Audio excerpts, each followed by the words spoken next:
Hello everyone. Today's poem is 北风匏有苦叶 a Bei Wind from the Book of Songs.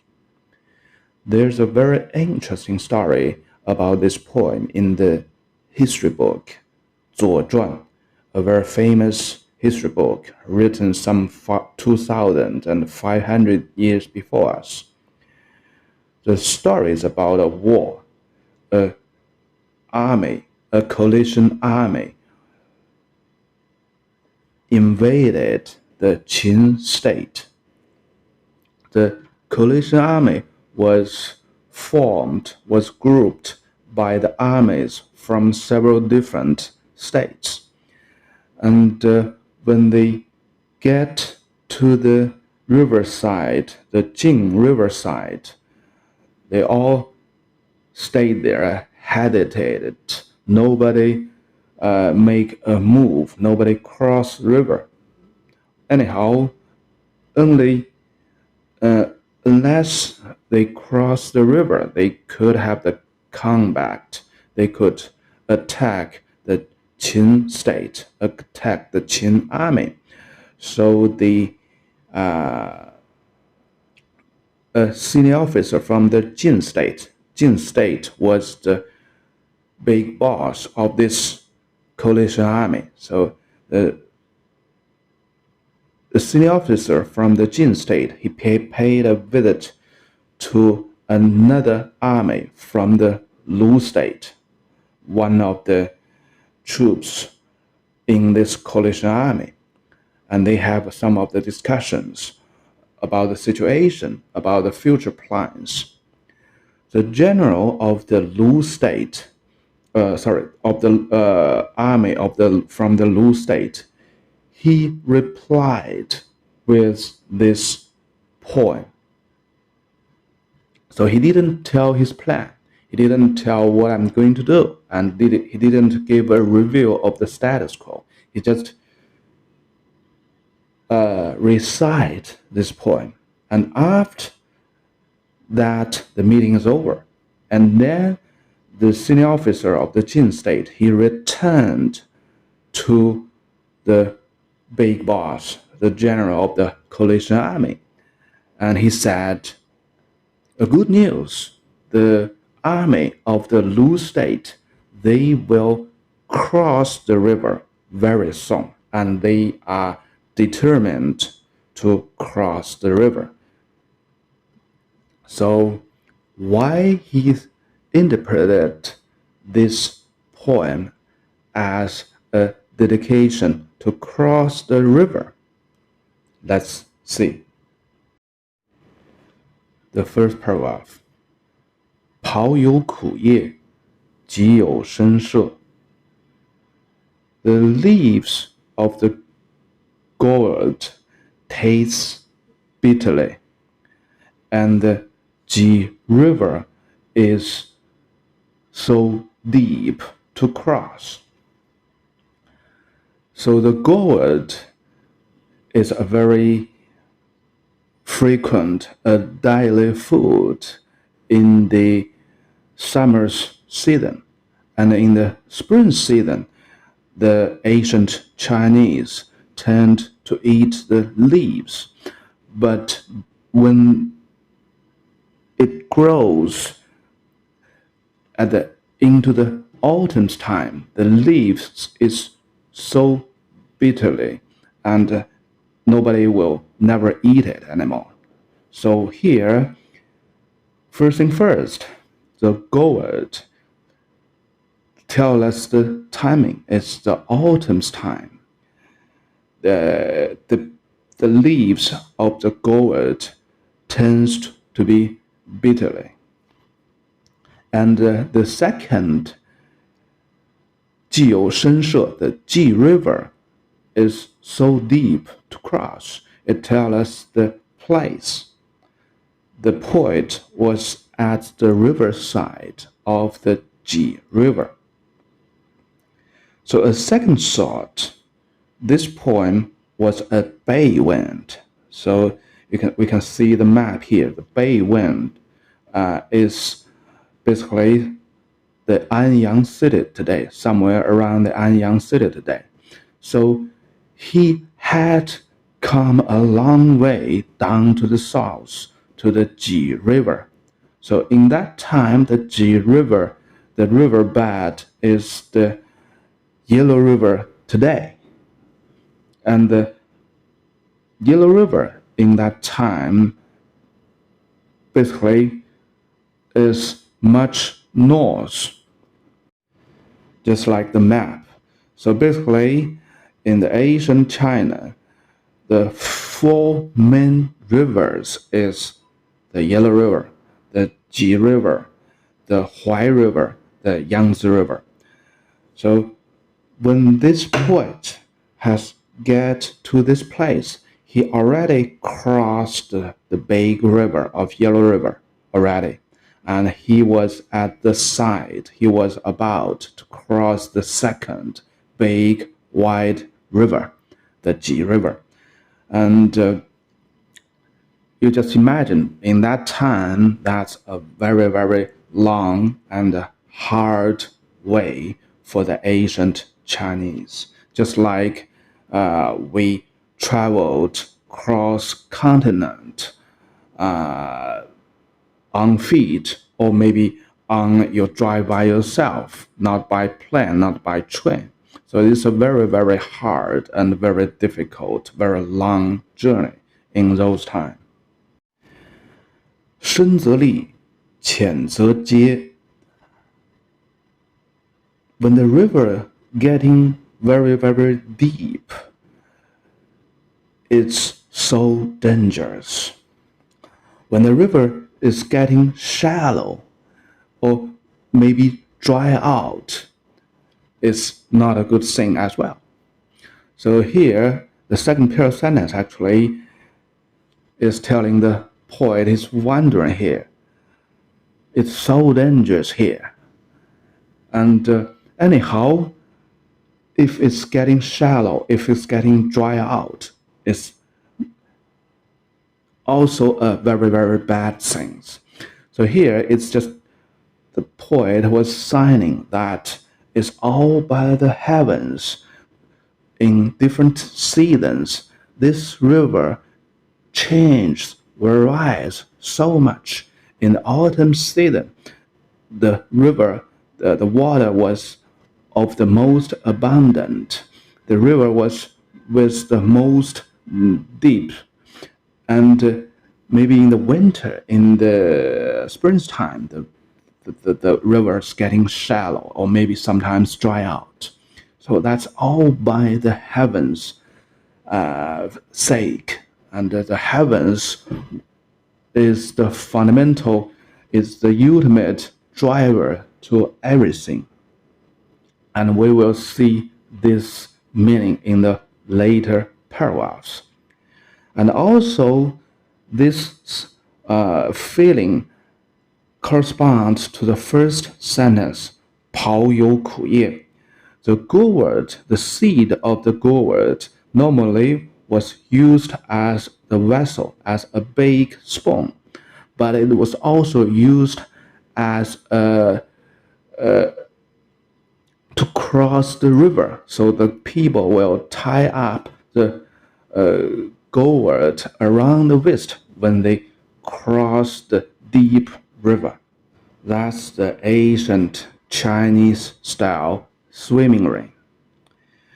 So let's review the first paragraph. So the poet has traveled a long distance down to south, and he signed at this time the autumn season, the rivers was of the most deeps, and it's so dangerous to cross this river.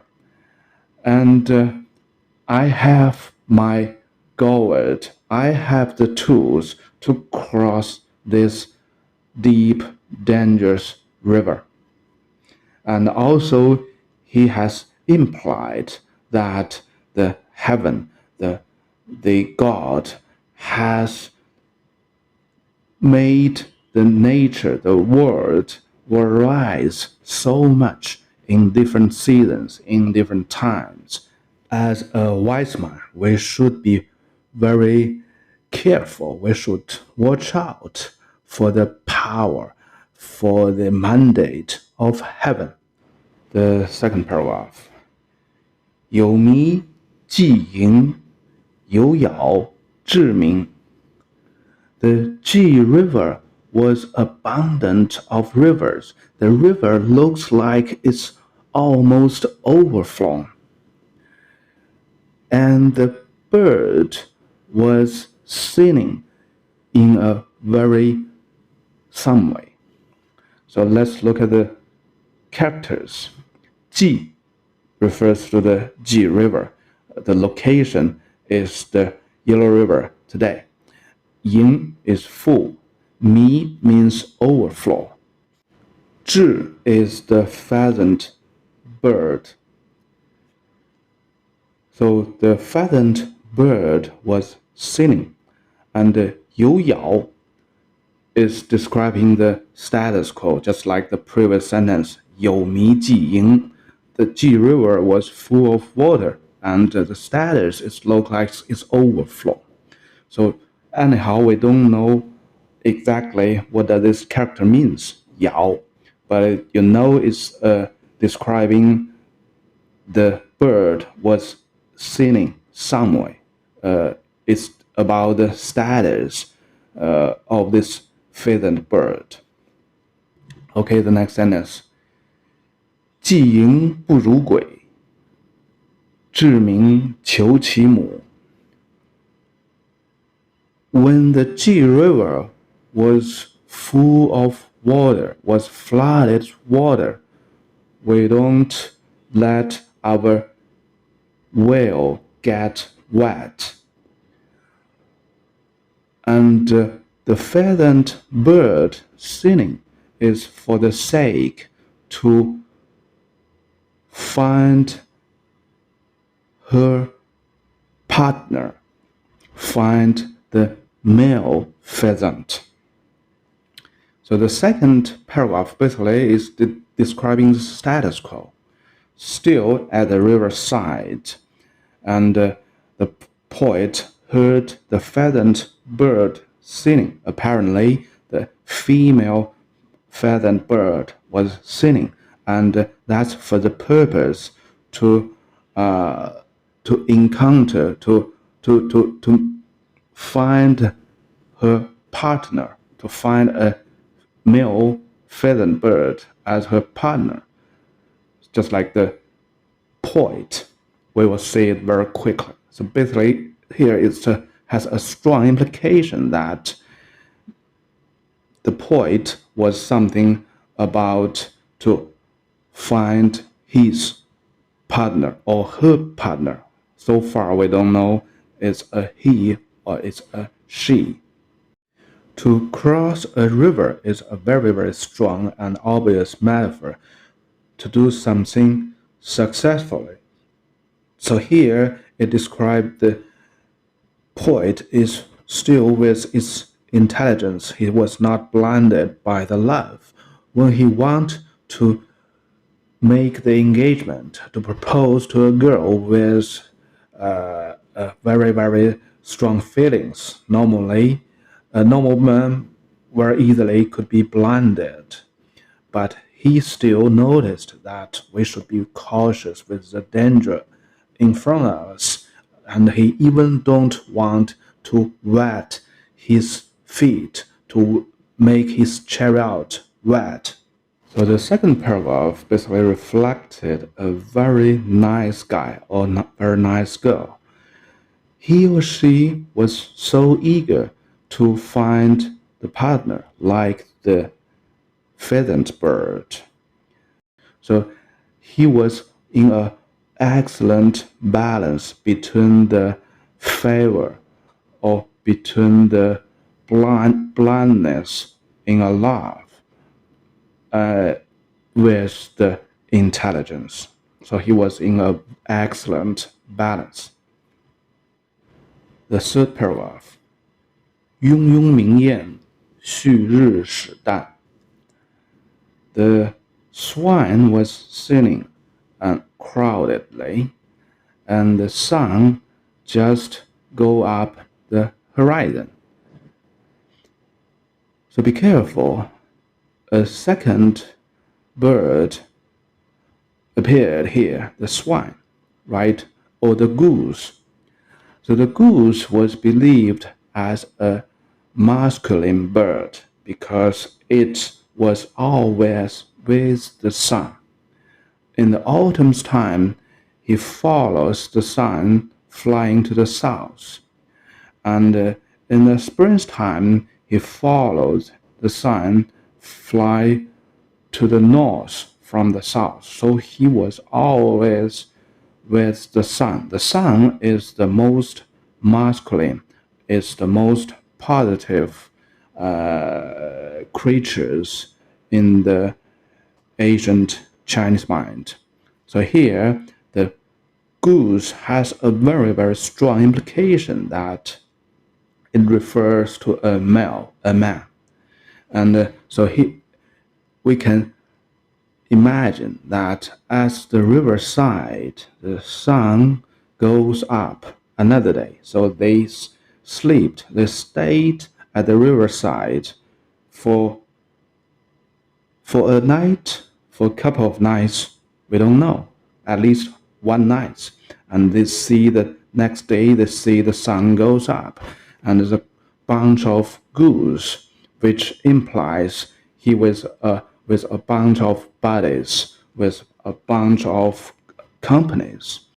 Furthermore, the goose was flying to the south in this autumn time, which share the same direction with the poet. So the goose, the poet, they both was heading to the south for something, right? And in the second paragraph, the feathered bird refers to the female, and she wants to find a male partner. The character mu refers to male. And thus, the feathered bird was referred as the girl in the southern place, and the poet was all the way heading to the south to that girl. And the next sentence tells us his purpose very clearly. 士如归期，带兵未叛. The gentleman went over to discuss, to settle down his marriage, to settle down his wife, and he had to finish this discussion, this talk, this meeting before the ice frozen on the riverbed. So let's talk about the character one by one. 是 the gentleman, the poet himself. 如 went, he went to somewhere, he was going towards somewhere. 归期 归 means to a marriage or a destination. So it has a lot of meanings, but when it was combined with the wife, 归期, it means a marriage. So here it tells us very clearly the gentleman, the poet, was heading to the south is for his marriage. He was to settle down the marriage, to have the engagement.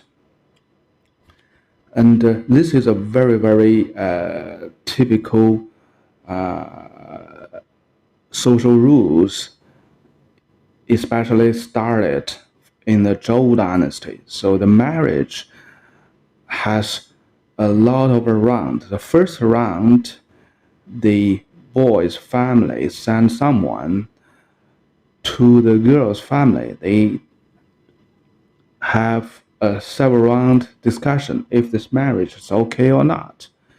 If it's okay, then they will find a nice time to send the girl, not send the girl, the boy's family will send a big troop over the girl's family and fetch the girl back to the boy's family, and finally the marriage, the wedding was finished.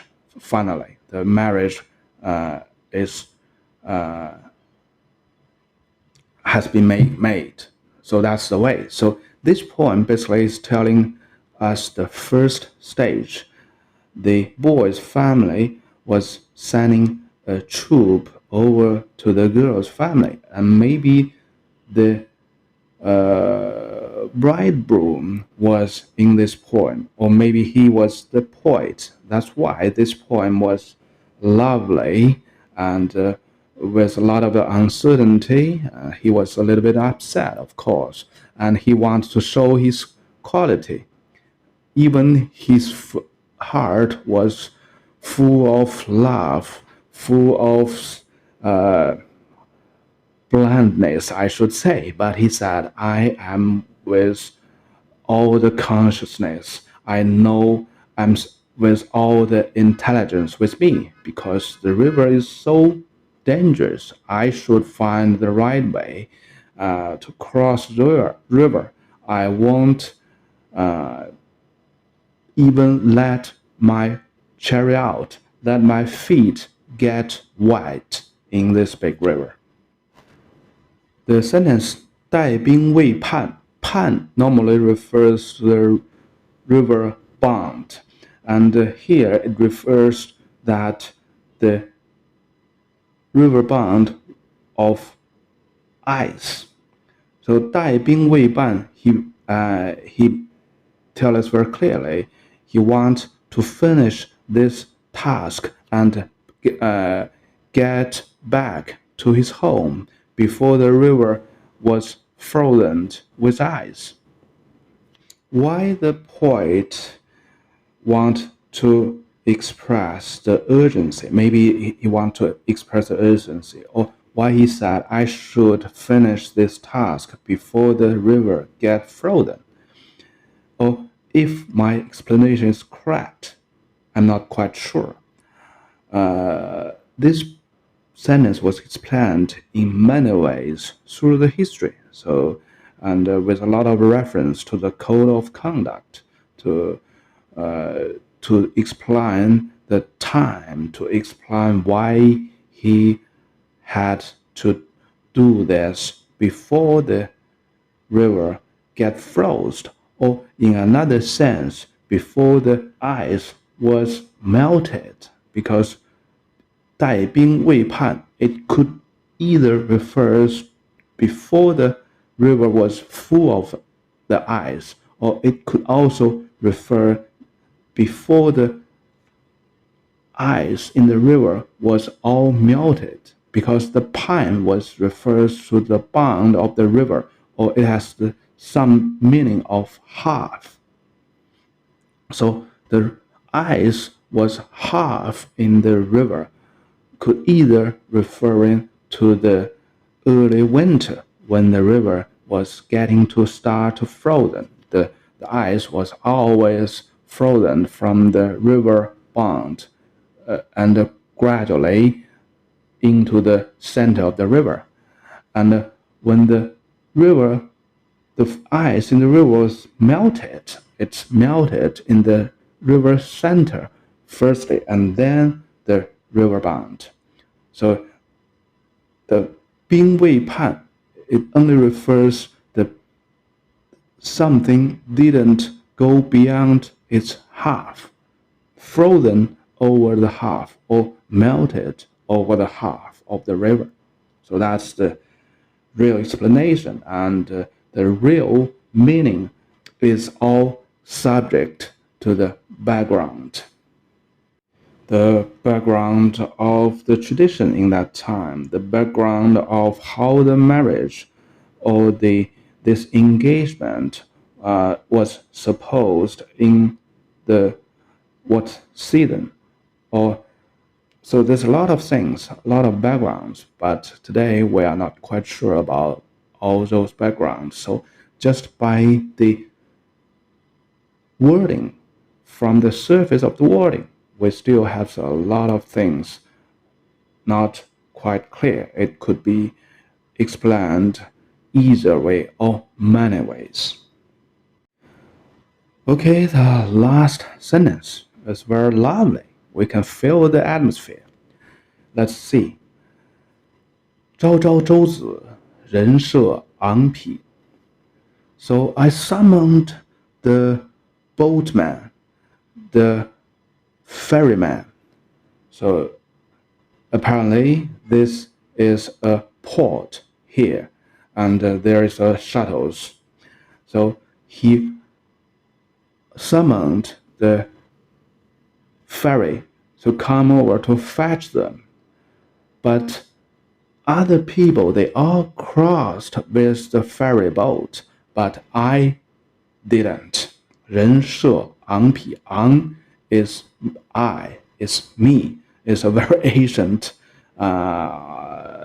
term to call myself. 昂匹, which means I didn't, I don't.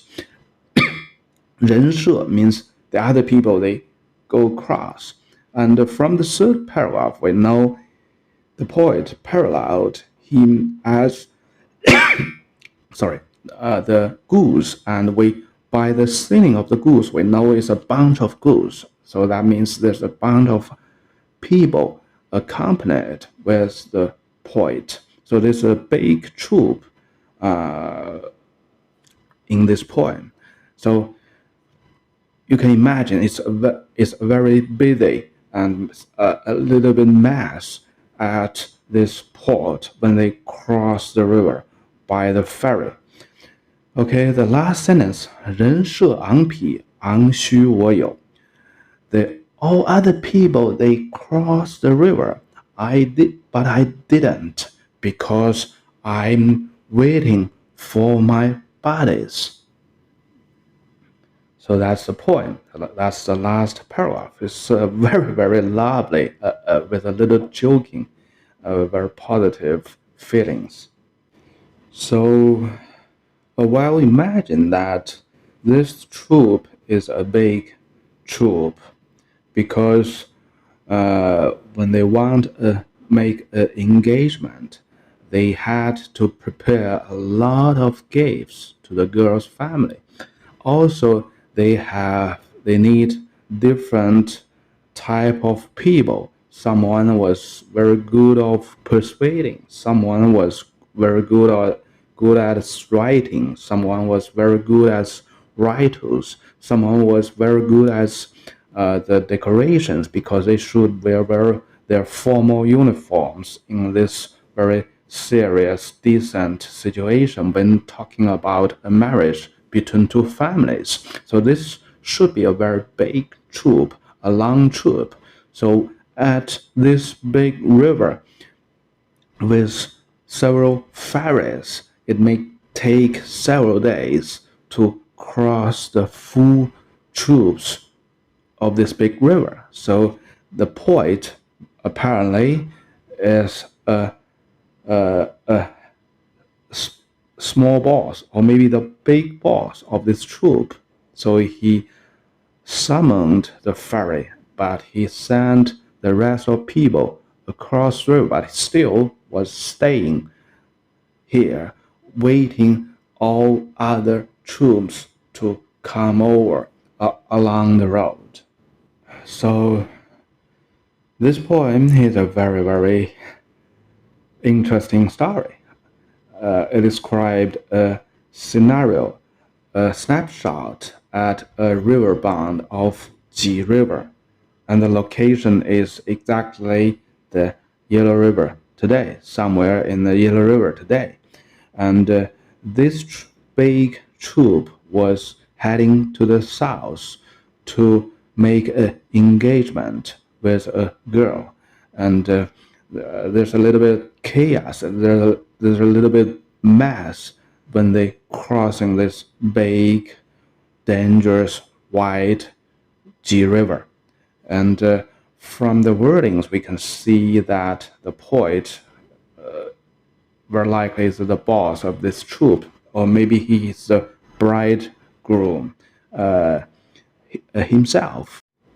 The poet indirectly said that this marriage is by the wish from both parties, because the pheasant birds was waiting, was singing to ask to find her partner as well. And he was very with eagerness, but he was with all his intelligence as well. And he was responsible for a big troop to cross this big, dangerous river at the moment. And the last paragraph is just like a joking. At the time, the big troop almost made their whole trip after they crossed this big river. The poet refused to cross the river. 人设昂匹, all the rest of the people, they crossed the river. But I do not. Just imagine the poet, the big boss, general of this troop, he was telling others, hey, you go, but I won't. So if you are one of the members in this big troop, what do you feeling? You are astonished, right? You are with big question mark, right? And you are so nervous, right? My boss won't come cross the river with us. But at the last sentence, he said, oh, no worry, no worry. I'm not going to cross the river. I just had to stay here, wait my buddies to come over. And then I will cross the river with my buddy and catch up with you all, right? So here it shows the responsibility of this poet. He won't take the pride, he won't take the prize first, but he would rather to take the responsibility. A very nice guy, right? At the same time, we can feel the lightness, the happiness, most importantly, the humor of this poet, of this guy. He just joking with all the other people. I am not crossing this river. Okay, that's for the poem. And now the question comes again. Why does the general, when he heard the general of Lu State recite this poem, 匏有苦叶, and he know that the army of Lu State will cross the river? It's just because this poem said, I would cross the river with my body. He would, right? So that's the message delivered in that story. Okay, that's for today. Bye-bye.